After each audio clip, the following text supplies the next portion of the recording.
Hello everyone and welcome to today's webinar. Today I'm here with our VP of Strategy Innovation, Anthony Jackman, to talk about Expedient Edge, the problems we're solving, who we're solving it for, and how it can help you bring your cloud to the edge. And I kind of want to bring this back to the beginning where we've had our services evolution over the last 20 years where we've built a lot of services inside of our four walls. Co-location, DR, backups, cloud, VDI, where we've even taken things out to multi-cloud, but kind of what brought Edge to the forefront for us? Let's go back a little bit, right? How did we first get out of our four walls, right? We started probably with disaster recovery, right? Because we were a target and we were bringing workloads into our cloud. But then over the past few years, probably maybe the past 6 years, we've had some clients that had a need to have a localized cloud in their location, right? So they wanted the same value prop, they wanted it to be consumable, they wanted it as a service, and they wanted to add a number of other value add services on top of it. So we've been able to do private cloud for quite a while, but the issue was it was just too big, both in terms of a cost and a size footprint perspective. The logistics of getting it to all those remote locations could be quite difficult. And really, it's just almost a people scaling problem for us to enable this for tens or hundreds of sites, potentially per client. So the real goal was to shrink the footprint down, both in terms of cost, size, power footprint, cooling requirement, and also to solve for the logistics of putting this in a lot of places. And what's sort of driving that use case of that localized workload? Because we've been talking for the last probably 10 years now at this point of everything's going to go to the cloud. Everything should be in the cloud. Why are you running anything on-prem? So kind of what are those use cases that we were trying to solve for? So there's a few of them. Probably the primary driver is latency to equipment, and a very close second is availability, right? Now, locations can have multiple redundant internet paths, so from an availability standpoint, maybe they're very confident that their connection's reliable, but however, that workload needs to be very, very close to its compute. So our number one driver right now is manufacturing sites. These are companies that are running operational technology, and it literally is what runs their business. If those machines are down, they are not making any product, they are not making any money. So they really have a need to land the compute within their four walls to keep the latency sub-millisecond and to be sure that as long as their building has power, whether it be grid power, generator, whatever it may be, that their workload is staying up and running along with their operational technology. So how are clients solving this today? Because clearly this isn't a new problem. So what are they doing today to actually try to meet the needs of their business? Yeah, you're absolutely right that it's not a new problem. Often we are going after new workloads. We know that clients are expanding their IT footprint and we're trying to capture that new workload. In this instance, we're often trying to replace an existing solution they have, whether it's because they're up for a hardware refresh, or often it's just because they've run into challenges. So today it's DIY, right? Sometimes it's centralized IT running it, not typically. Often it is the operational technology team who's actually running this, and what that means is that they're not always experts on the IT side of the house. Right. They're smart people, they certainly can figure out and they have figured it out, but it's not necessarily their area of focus. So what this leads to, whether it's the IT side reaching over to OT or the OT side reaching over to IT, is employees that are kind of out over their skis a little bit. They don't have the cycles for it. Often the business isn't making enough investment in it, and we generally find that these workloads struggle a little bit. So it's in-housed. It's generally, a mix of hardware. It's rare to find all the sites using the same thing because it's been built and cobbled together over the years. Someone bought something at this company, someone bought something at that company, and here's an infrastructure. Right, yeah, exactly. So, very much homegrown, looks different, and it's just a struggle for them to manage. Generally, each site is treated as a silo or an island where it's run in and of itself. And clients are really just looking for a better level of service across the board. So let's talk about how we actually set out to solve this problem. And I think we can really start with this wonderful piece of hardware here. So this is our Edge pod. This has 3 nodes in it to start. You can add a 4th node. It is really, really tiny. This is 8.5 inches wide, 8.5 inches tall, and about 17 inches deep. So it's not very big, which then kind of fits that size footprint that you talked about earlier. And was that kind of what we designed this around? Yeah, absolutely, right? Because in the data center, space isn't a problem. You have a rack, things are a standard size.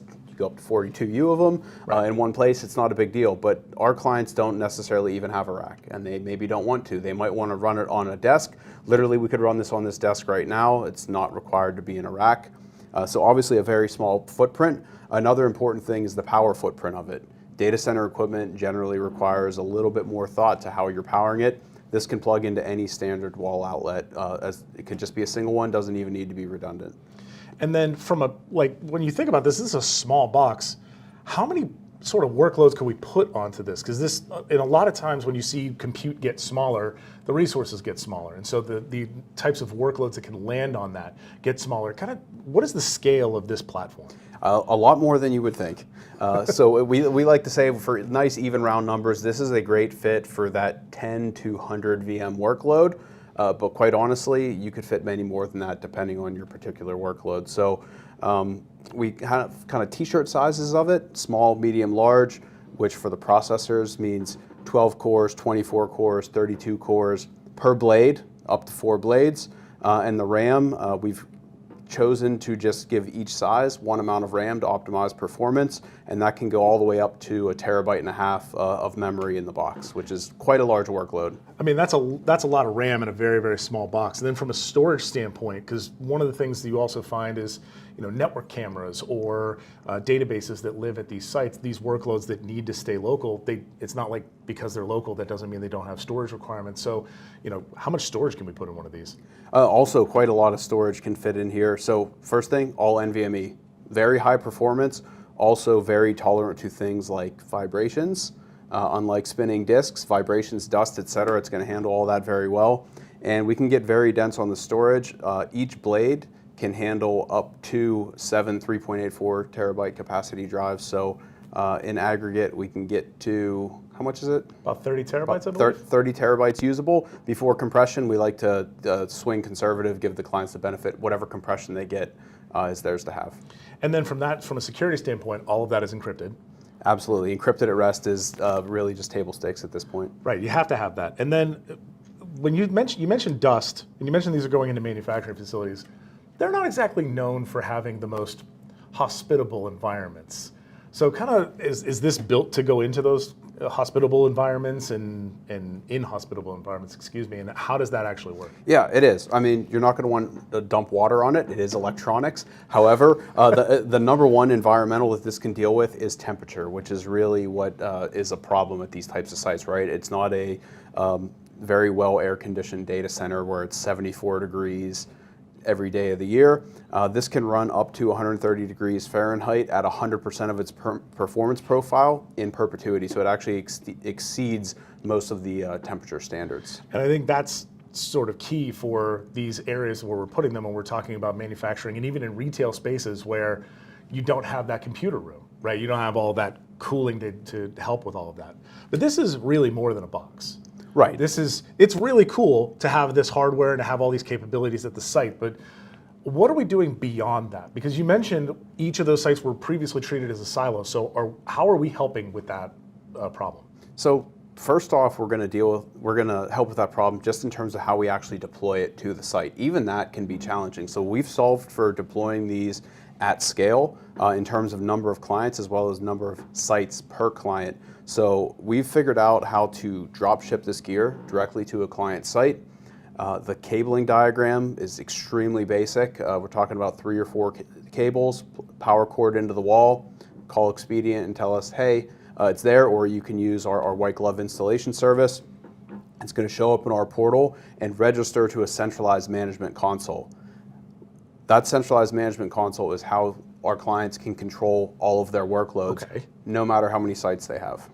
And I think that's key, because in the manufacturing space, you have maybe 20 or 30 sites, and that's fine. But when you start talking about retail and putting one of these in, say, every single retail store, that scale becomes paramount. Yes. Otherwise, you're managing 500 or 700 different sites. Being able to do all of that in one place is really, really powerful. Absolutely.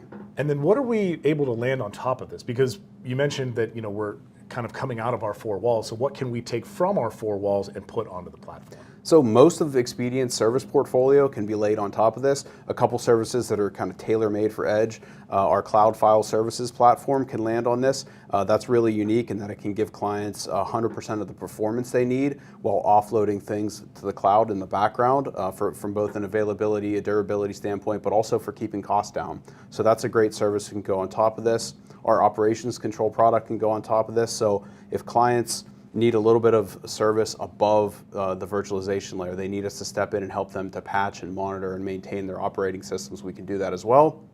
And our entire suite of security products, including backup, can go on this as well. So we can ensure your workloads are safe. We also can ensure that they're protected. If something goes wrong, we can restore them.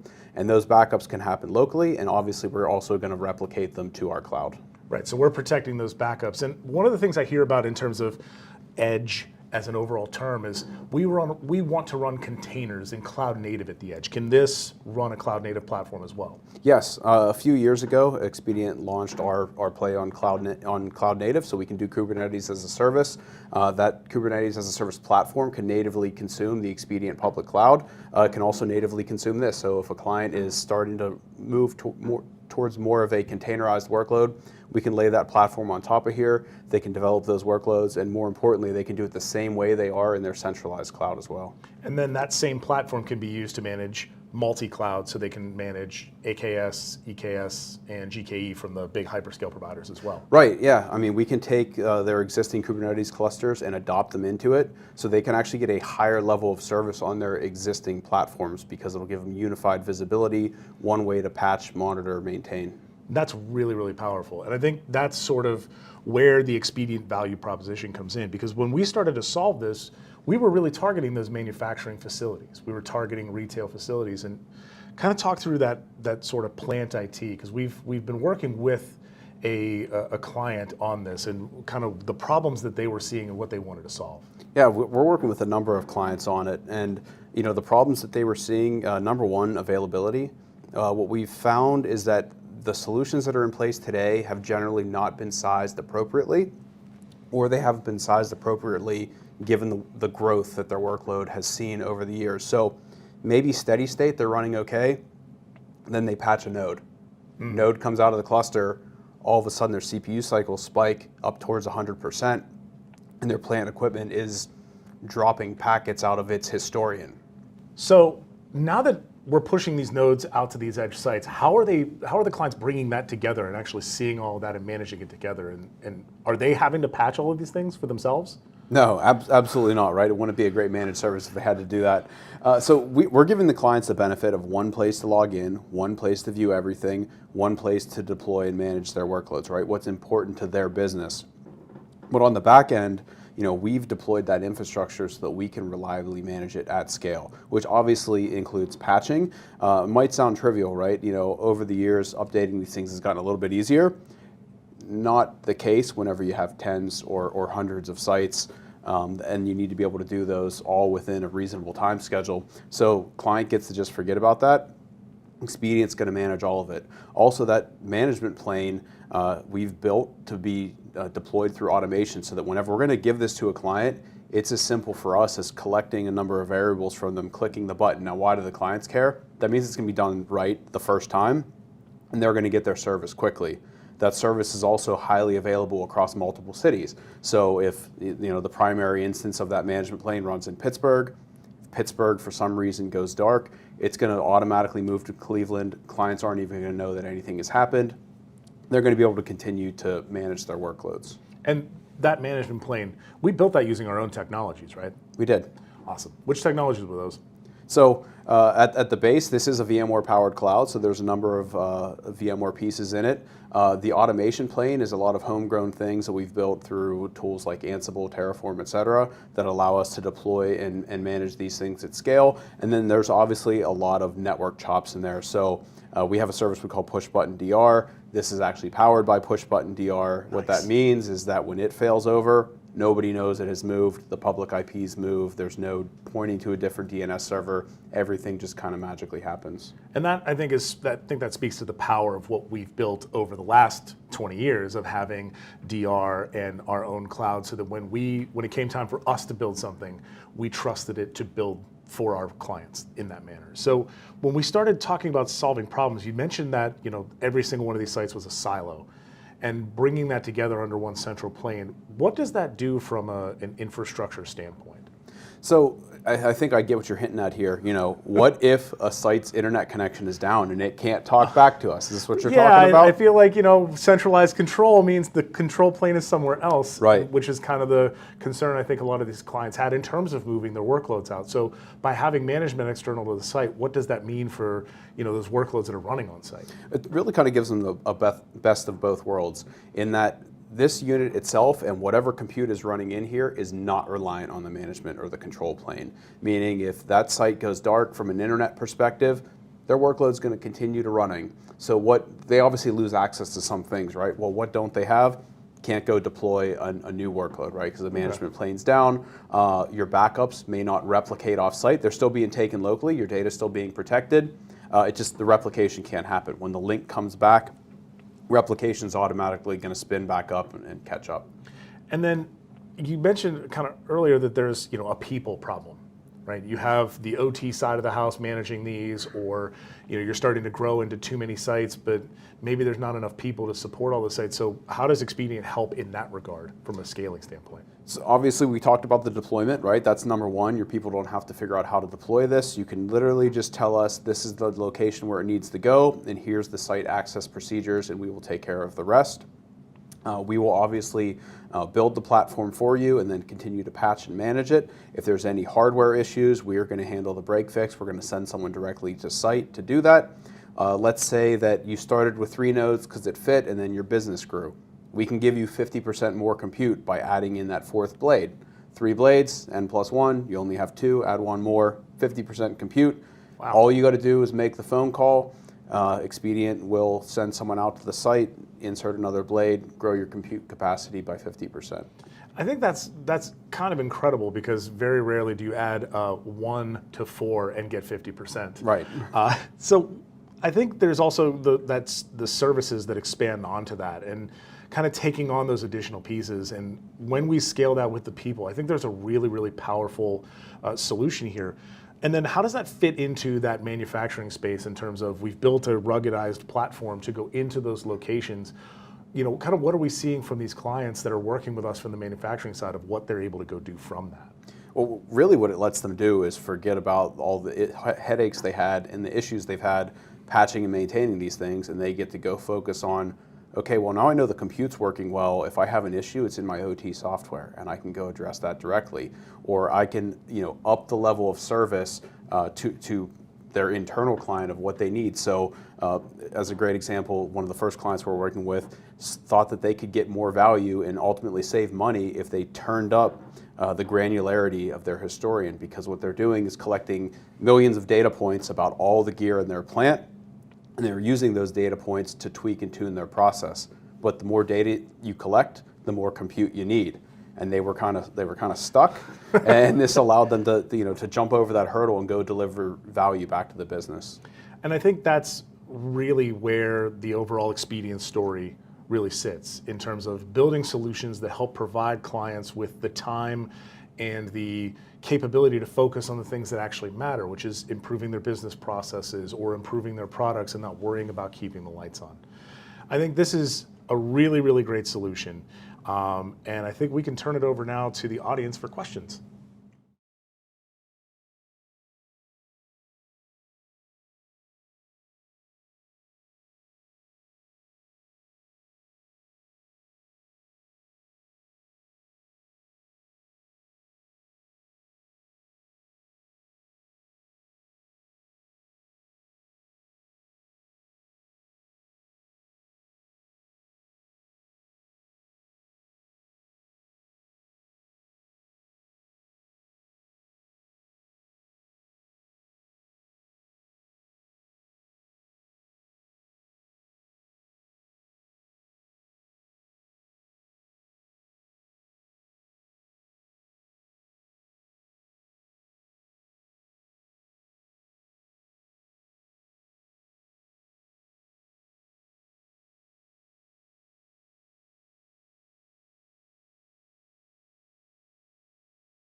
Hello, everyone.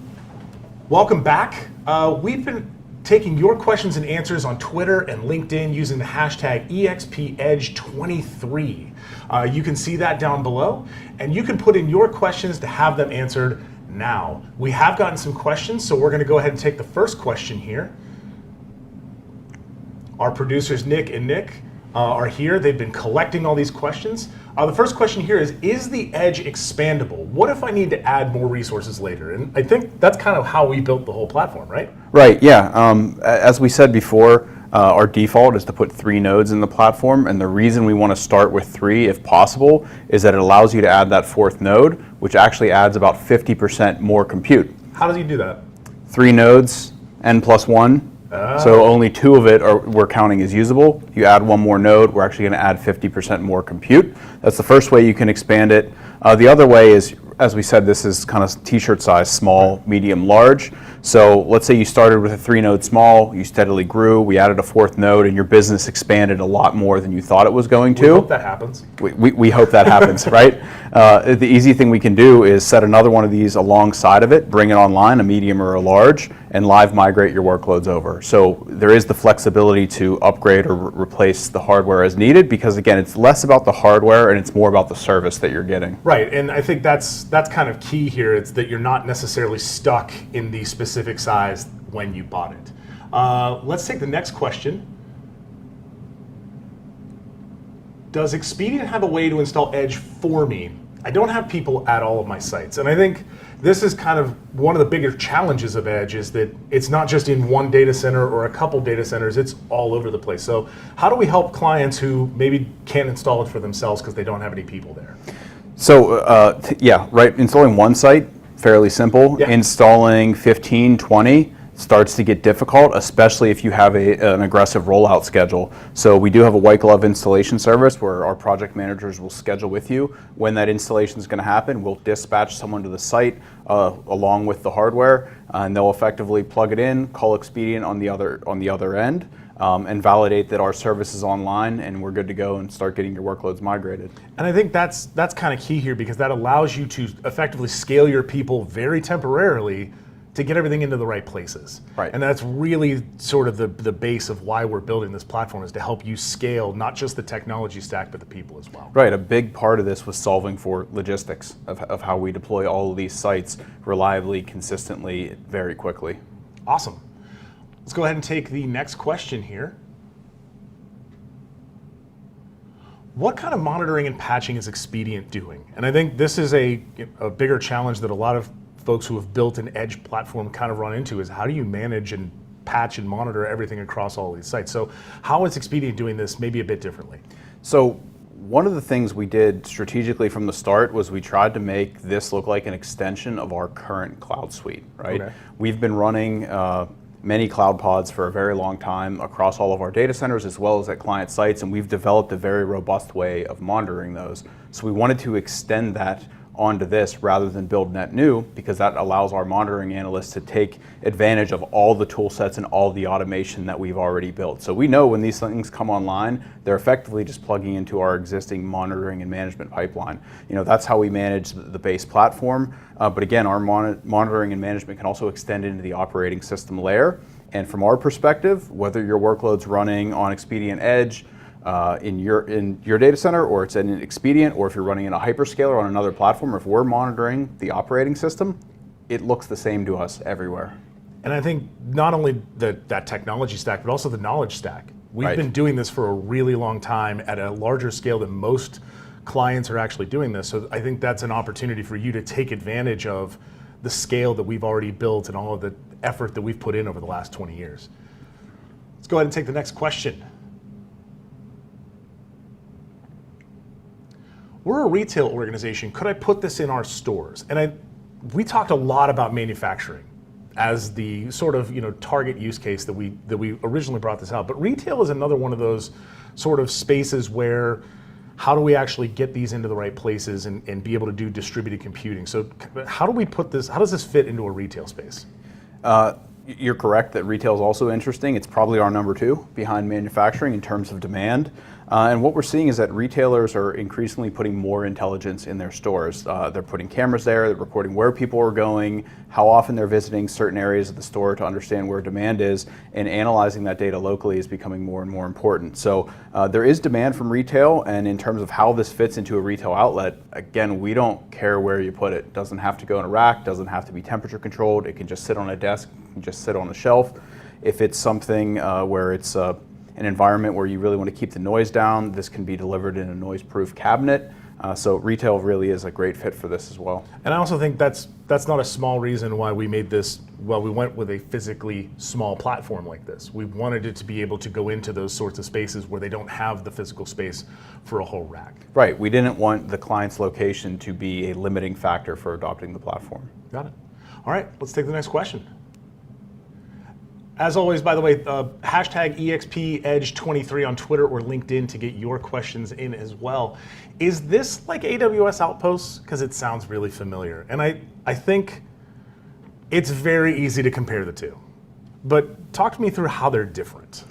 It's easy to compare the two because they fall under the blanket term of edge, right? But if you ask 10 people what edge means, you may get 10 different answers. It's certainly like Outposts in that it runs a workload locally at your location, wherever you need that to be. It's unlike Outposts because it serves a much broader range of workloads, right? You can enter in at a much lower cost point, but you can still scale that up. It's also much more familiar to most clients in terms of how they're operating today, right? A VMware-based workload. You don't have to re-platform, you don't have to use native PaaS services. You can pull your workloads over as they exist today onto this platform. And I think that same sort of physical size thing comes into play here because Outposts, even if you buy it per node, it's still rack-mounted hardware. It is designed for rack capabilities. It has very specific site install requirements, and we tried to run towards the opposite of that and really make this fit anywhere. Right. You can plug this into a random three-prong outlet and get it powered on in a ton of different locations versus needing to have larger scale power. Let's take the next question. Can I run this on my own hardware? And I think that's kind of missing where this is really fitting. That we're moving away from all that hardware, right? Yeah, the whole point is that you get to forget about your hardware. You don't need to think about that anymore. As we said, this is generally an existing workload that's either expanding or is just due for a refresh. And what we can do is slot this in alongside your existing hardware to handle a migration or a transition period, and then it goes from there. Obviously, you can run your hardware alongside this. If you have some other things, some specialized systems that you need to maintain, those can continue to run. But the entire idea here is that you get to forget about the hardware, forget about the infrastructure, and focus on your application, your workload, what's important to drive your business. Right, and even those things that might be still physical, like maybe a network camera system where all the recordings are coming back to one large box, or a physical appliance for like door and gate security, those things can still live right alongside this, and it's all interop network-wise, where it can still talk to all of the virtual machines that are running on the platform. So you're not losing anything. You don't have to replace everything to get the value out of this. Right, just the compute piece of it, right? We continue to interact with your systems as you are today, and you just have a lot of burden lifted off of you. And we love to do that. Let's take that next question.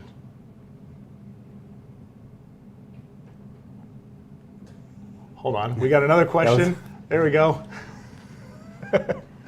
Is this only available in the US? What if I have locations outside of the US? And as a, let's be transparent here, we have 14 data centers in 10 cities inside of the US. So for the vast majority of our platform in life, we've been building things inside of the US. So can we take this outside of the US and hit more locations? We can. We're primarily dealing with US-based customers, but those US-based customers have international operations, and actually a number of the clients that we're working with on Edge already have a few of these sites, and they want those sites to look just like the ones that are in the US. So the answer is yes, we can deal with this internationally, and it will look just like the rest of your sites. Is there any sort of constraints there? And I think that kind of comes back to where and how we ship this. And I think that's just something we need to be more cognizant of up front in terms of what countries. Sure. You could contact us if you have more questions, but effectively export-controlled countries may have a few issues. There's not very many of those, probably not many companies that are functioning there. But outside of that, there's not too much. We need to know which country it is. Things like power standards matter. Yes. We have to figure out, and again, we will handle this for you, the logistics of importing it to that country, getting it installed with remote hands, and bringing it online. And I think just if you have any specifics, you have a specific country you want to ask about, please get in touch with us, contact us, and we can definitely talk through that use case. Let's take the next question. How much does it weigh? I don't have a full rack. Can it go on a shelf? So we said this once already. Yeah. It can go on a shelf, It right? can go on a shelf. You did mention that earlier. I think I think right there. right there, between 28 and 51 pounds, depending if you're small, medium, large, 3 nodes or 4 nodes. It'll vary a little bit, but kind of max you're looking at is about 51 pounds. And the other part of that question there is around, can it go on a shelf? Like, not everybody has the ability to put a full 4-post rack in. This can go on a 2-post rack. So there is a way to do that, but that would be part of that upfront, discussion. What we want to do is not just say, hey, here's some hardware, off you go. It's we want to build this and make sure that it is correct for the site that you're loading it into. We can go to a lot of different places, but that means that we have a bunch of different options to be able to utilize. All right. Any benefits of using Expedient as a service provider related to licensing? Yeah. Again, this is meant to be consumed kind of like a cloud service, right? Right. Obviously, we're going to have a base fee to land this on your site and light the service, but then we try to make this consumable. So as your workload grows, obviously your bill will go up a little bit, but what that allows us to do is allow you to enter at a lower cost point that makes sense for you, versus if you're going to do it-yourself hardware, generally you're licensing the entire box, which can really be pretty expensive because you're licensing not only the full capacity, but also your redundant capacity you're having to license. When you consume from us as a service provider, you're only paying for those workloads that are actually running. And I think that is a key thing to think about, is that you're not in the perpetual licensing model. You're able to go into a true consumption model from a licensing standpoint, from a Windows licensing and a VMware licensing standpoint. So there is an opportunity to really only pay for what you're using on top of the platform.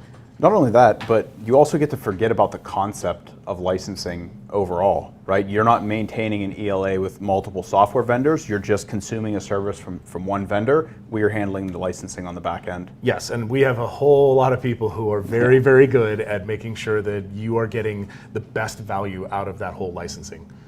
So that is all for us that we have today. We want to thank everyone for joining us. Please reach out you could reach us at expedient.com. There's a Let's Talk link in the top right corner of the page. You can reach out and contact us. We're so happy to have Edge out into the market. We hope that we can go solve some real problems for our clients and you, and we will see you next time.